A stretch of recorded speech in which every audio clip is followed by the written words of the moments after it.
O dia 14 de novembro é lembrado como o Dia Mundial do Diabetes. A ocasião serve para a gente refletir e ficar atento sobre os desafios de quem convive com a doença e também mostrar a importância de cada um de nós nos cuidarmos para que a gente não entre nas estatísticas. Por isso, vamos conversar agora com a doutora endocrinologista, a Mari Cassol.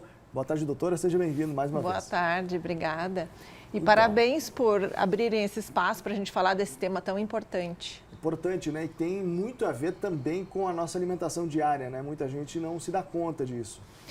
A gente tem que lembrar, em primeiro lugar, que existem dois fatores que são relacionados ao início do diabetes, né? Ao surgimento da doença. O primeiro é a genética.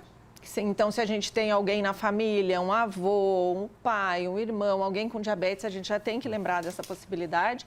E a segunda coisa é o peso. Então, o excesso de peso mais a genética são os dois principais fatores relacionados com o diabetes. E, claro, a alimentação está envolvida na questão relacionada ao peso, né? Isso. Pois é, muita gente se descontrola no final de ano, principalmente, mas quais são os principais sintomas do diabetes para muita gente que, inclusive, pode ter e não saber que tem, enfim, como identificar isso, enfim? Essa é uma pergunta muito frequente, mas, na verdade, a resposta não é muito animadora. Então, o diabetes é uma doença silenciosa. Então, a gente, na maioria das vezes, não tem sintomas, principalmente na fase inicial. Isso pode levar anos, né? Então, o que deve ser feito, inclusive um dos temas da campanha mundial, do Dia Mundial, né, que é o dia 14 de novembro, saiba seu risco, saiba a sua resposta. Então, a gente precisa saber se a gente é um grupo de risco e aí fazer esse monitoramento um pouquinho mais frequente, né? Então, as pessoas que estão no grupo de risco e que devem monitorar, ou seja, fazer o exame, porque a principal maneira de diagnosticar é fazendo o exame de sangue da glicose, né? E é um exame super acessível para todos, inclusive no sistema público, né? Então, realmente deve ser feito. Então, as pessoas que estão em risco, aqueles, então, que eu falei, que têm uma história familiar, aqueles que estão acima do peso, pessoas mais sedentárias, então, lembrando da importância da atividade física, mais uma vez, não só na prevenção, como na manutenção do bom controle do diabetes, né? Aquelas pessoas que fumam, que têm hipertensão, né? Pessoas que têm aquela cintura maior, então aquela gordura abdominal que muitos dizem, não, é gordinho, mas só na cintura, só na barriga, o resto não. Mas é na verdade ali que é o problema, né? Então a obesidade central. E também aquelas mulheres que tiveram diabetes gestacional, já tem mais risco de desenvolver o diabetes tipo 2 no futuro, né? E aquelas mulheres também que têm ovário policístico. Síndrome de ovário policístico também está correlacionado com maior risco de diabetes. Certo. E o que uma pessoa diabética não pode ingerir de maneira alguma e que os médicos, inclusive, nesse tratamento, nesse acompanhamento, eles acabam preconizando? Não pode ingerir açúcar.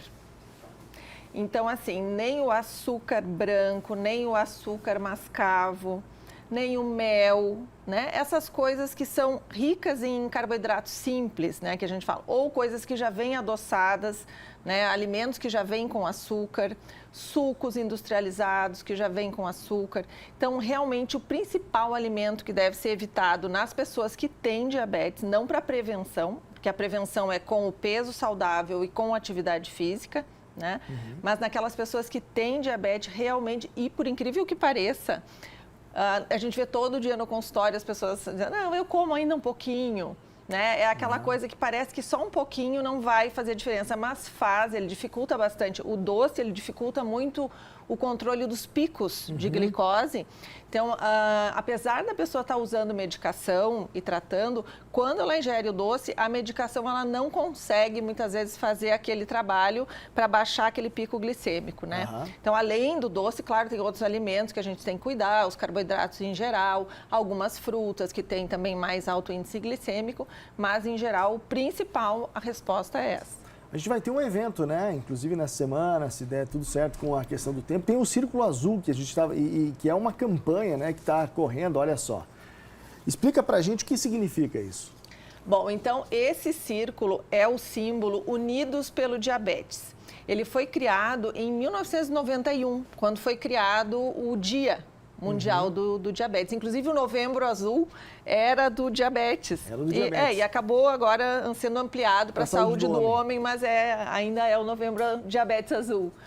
Então, foi criado em 91 pelas Nações Unidas com essa conotação de união de todos, inclusive união não só das pessoas, como dos profissionais que envolvidos nessa área do tratamento do diabetes.